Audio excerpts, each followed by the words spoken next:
Då var det dags att börja titta lite grann på lillstugan. Som jag har blivit väldigt sugen på att efter 20 år börja renovera.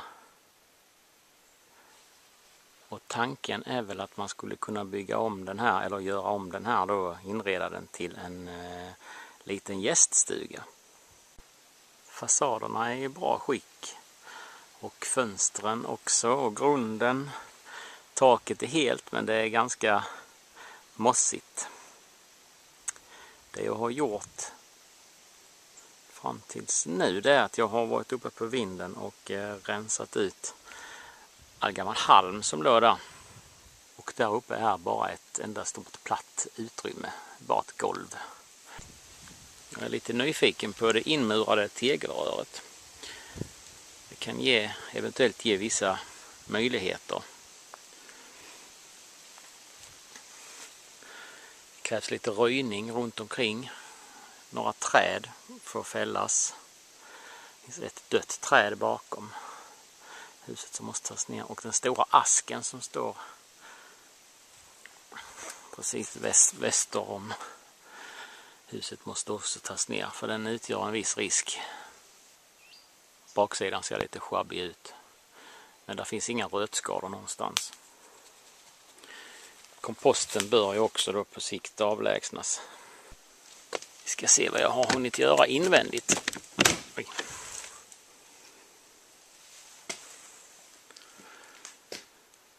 Ja. Invändigt är utrymmet fördelat i 2 rum. Ett lite mindre här. Och ett lite större här. Det har funnits el indraget här. Kablar där. I övrigt så är det ett gjutet betonggolv. Väggarna är täckta med masonit. Stummen är klädd på insidan med återanvända brädor.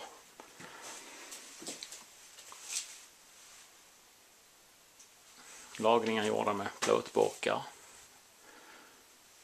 Taket täckt med 3-texskivor. Det ser likadant ut i bägge rummen. Det fanns från början en blå plastmatta klistrad på betonggolvet. Jag har alltså börjat plocka bort masonitskivor från väggarna. En tanke var att de skulle få sitta kvar och att man bara klädde väggarna med gips. Men jag vill undersöka möjligheten att isolera väggarna. Stummen är helt tom, upptäckte jag. Så att genom att ta loss några brädor i varje sektion så skulle det nog vara möjligt att kunna trycka in isoleringsmaterial. För det sitter, som tur är så sitter det vindpapp bakom panelen. Det har jag kunnat se från insidan. Som synes så är dörren bara nödtorftigt insatt. Det krävs att den fixeras på ett bättre sätt. Tanken är också att det ska isoleras i taket. Men det gör jag från vinden. På sikt måste taket också rensas. Och här kan jag antagligen behöva använda en skylift för att komma åt och att högtryckstvätta eternitaket. Det är ett sinuskorrigerat eternittak som man knappt ser. Det är ju lätt att förhäva sig och säga att det här ska jag göra nu. Men jag ser det som ett 2-årsprojekt. Det positiva är att det är små utrymmen. Det är ganska lätt att ta sig an den här byggnaden. Och tanken är att det lite större rummet ska bli en bo- och sovdel. Och det lite mindre utrymmet där ska bli ett litet pentry och en liten toalett med en liten dusch. Just nu håller jag på att dammsuga på vinden. Och jag skrapar bort massa ingrott råttskit. Och gör rent i sponten där det går. Gör rent. Jag tror vi kan behålla det här golvet. Förhoppningsvis. Jag ska sätta in en ventil i gavlen också där för att ventilera ut. Det luktar lite här uppe.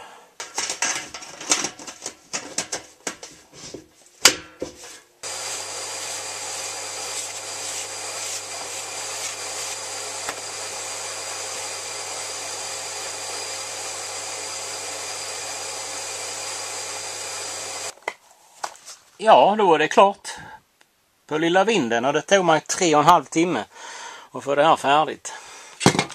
Då var det dags att sätta en ventil i södra lilla gaveln. Jag har ritat upp nu måttet på ventil, kört igenom borren och så ska vi se från andra sidan hur det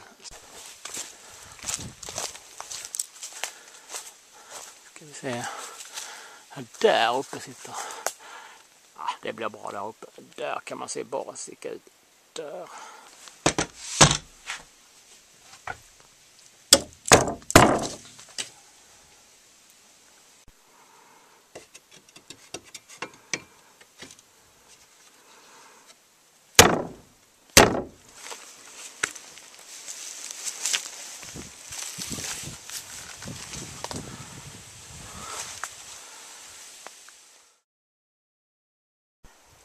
Det är den 31 maj 2019.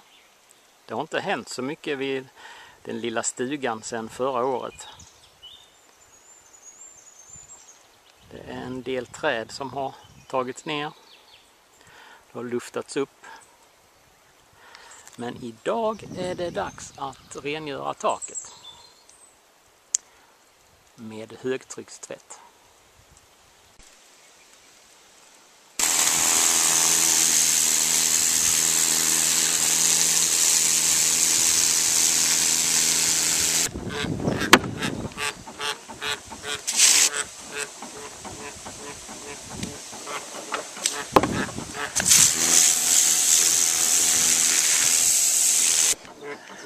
Nu känns det som att jag har kommit halvvägs och jag har börjat få ont som tusan i rövarballarna för jag sitter gränsle på taknocken. Det är nog ingen som vill se det här så att jag behöver inte filma mig själv. Men nu måste jag gå ner och ta mig en kopp kaffe.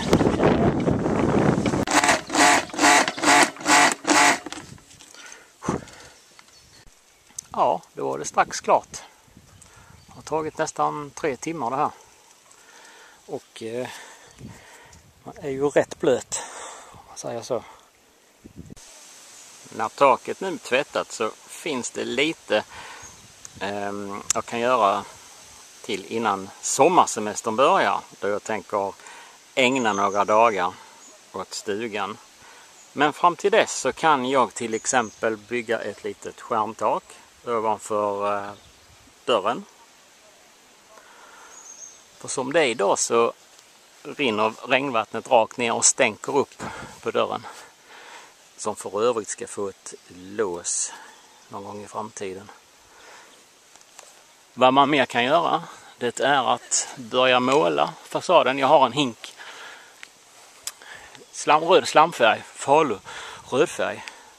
Sparad sedan förra året så den tänker jag ta och använda. Eftersom jag är inne i ett flow just nu så går saker och ting undan. Och här har jag byggt det här skärmtaket. Det är ett väldigt flackt sadeltak. Delarna är grundmålade med linoljefärg. Idag ska jag mellanstryka dem. Jag ska bara se här. Det är alltså begagnat virke jag har använt. Jag har rätt mycket liggande så här i längorna. Så det är skoj att det kommer till användning. Nu när ångan ändå är uppe så är det lika bra att fortsätta med målningen. Jag har borstat av panelen runt hela byggnaden. Den målades senast runt 2000, alltså 18-19 år sedan. Och jag använder vanlig, traditionell Falu rödfärg, röd. Och den är linoljeförstärkt. Den gamla färgen sitter förhållandevis bra. Så jag bedömer att det ska räcka med en strykning.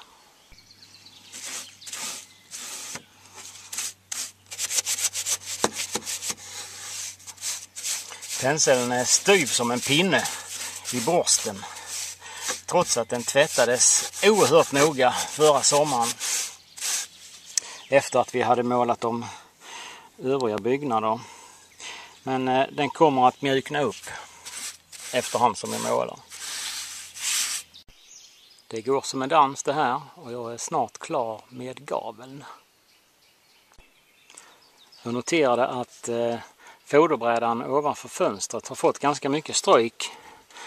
Och det fanns algbildning en bit upp på panelen här. Och det har ju naturligtvis att göra med att det saknas en vattbräda. Det kommer jag att sätta dit. Det är därför jag har målat lite hafsigt här. Det kommer ändå att göras om. Delarna till skärmtaket är målade nu. Och jag har börjat sätta papp på takdelen.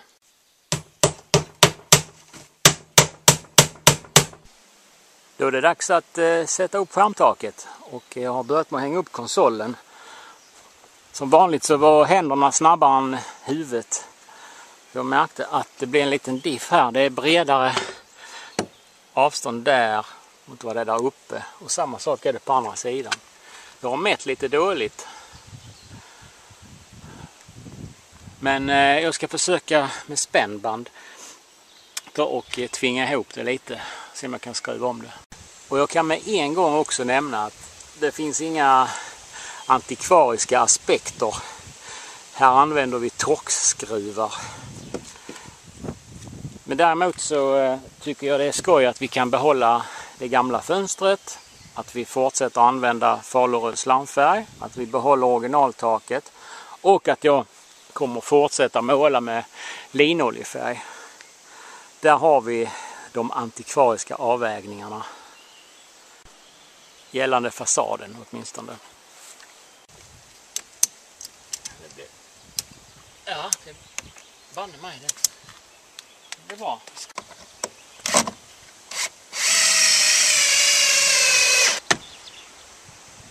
Perfekt.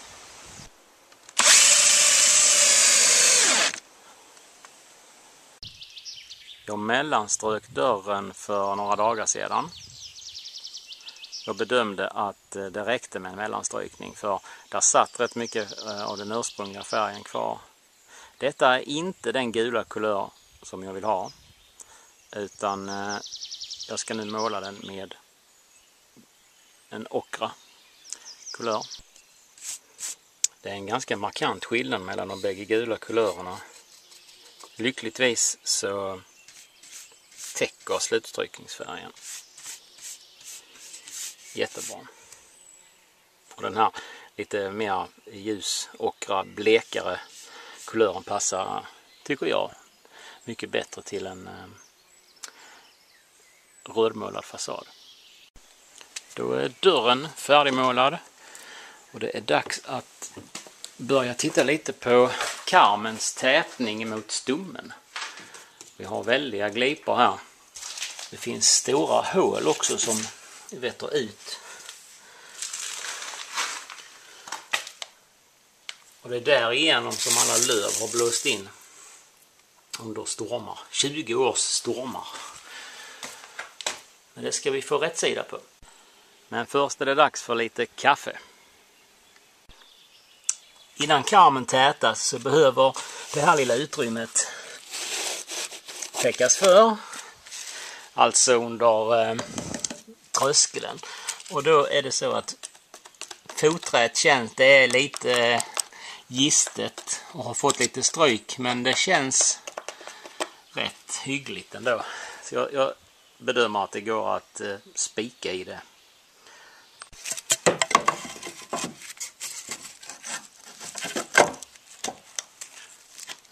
Och det är alltså en täckbräda som ska dit på det sättet.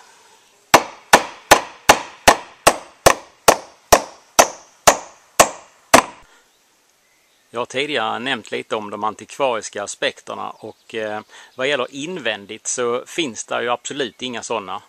Så därför har jag bestämt att jag ska täta karmen med tada! Fogskum. Och innan det görs så måste karmen fixeras med en bräda så att inte karmsidostyckena trycks inåt när fogskummet expanderar.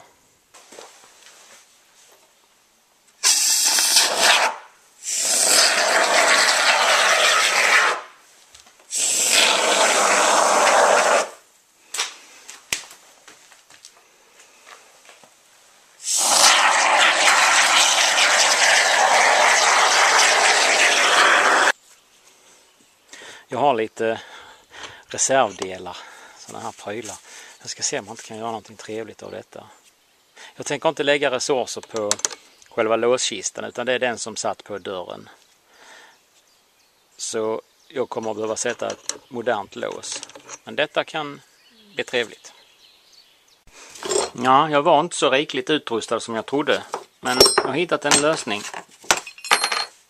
Jag tänkte att man skulle kunna ta de här två.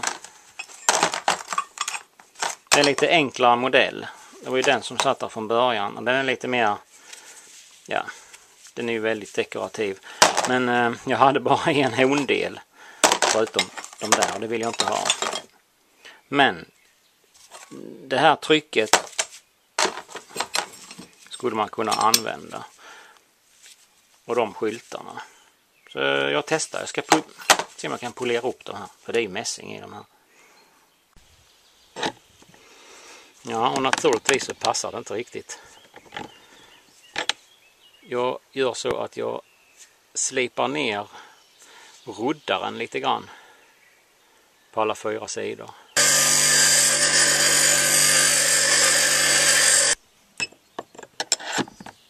Så där passar det. Då är det polering kvar. Och jag har tjuvkikat lite och jag ser att de har en lite rödare ton än vad själva skyltarna har. Men ibland får man vara glad för det lilla. En liten modest dörrstopp kan väl vara trevlig att ha. Då slipper vi göra åverkan på trädetaljerna. Ska vi se här.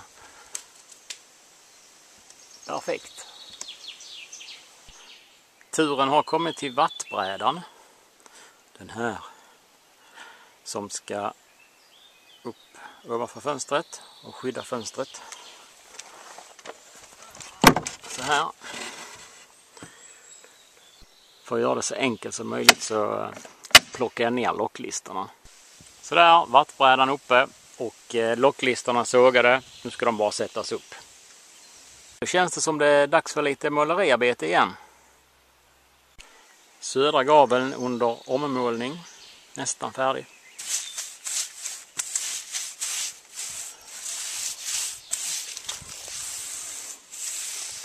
Japp, det var det. Och det betyder att det bara är östra långsidan kvar att måla. Vi går väl på den. Men först så får vi nog ha lite att svalka oss med.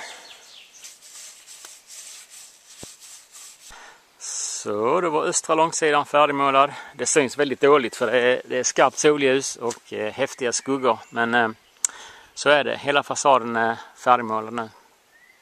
Skönt. Då ska jag inte göra mer idag. Då har turen kommit till vattbrädor och vindskivor på det lilla taket ovanför dörren. Då konstruktionen är ganska klen så tänker jag faktiskt skruva fast vindskivorna. Så slipper jag banka och riskera att skada någonting på det här taket.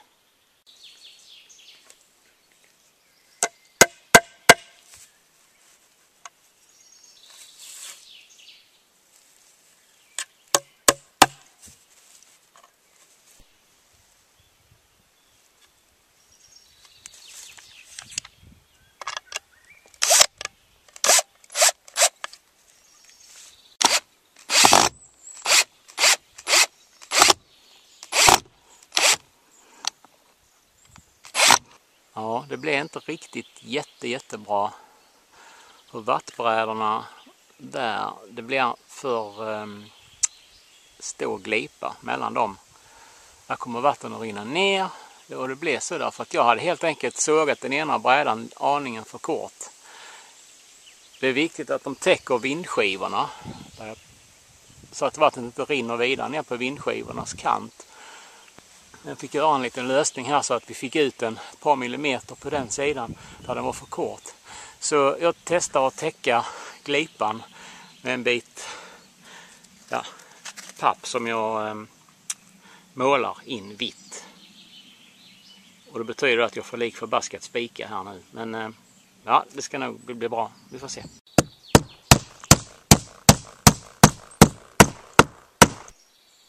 Så där. Får vi hoppas att det blir bra.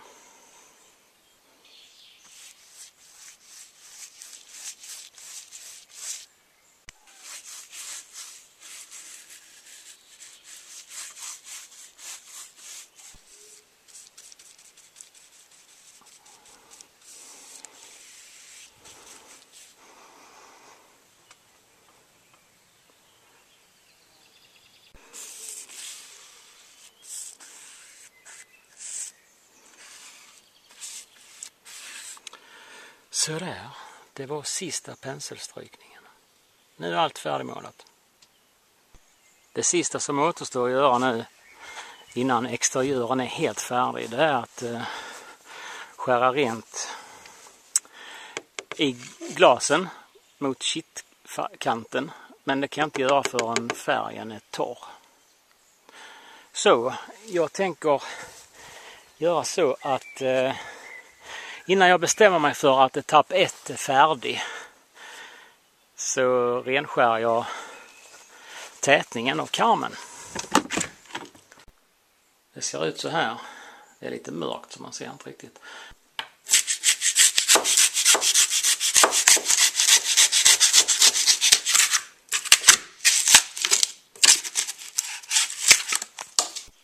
Sådär, det var fogskummet renskuret längs med karmen. Det ser inte snyggt ut, men som sagt, det fungerar säkert.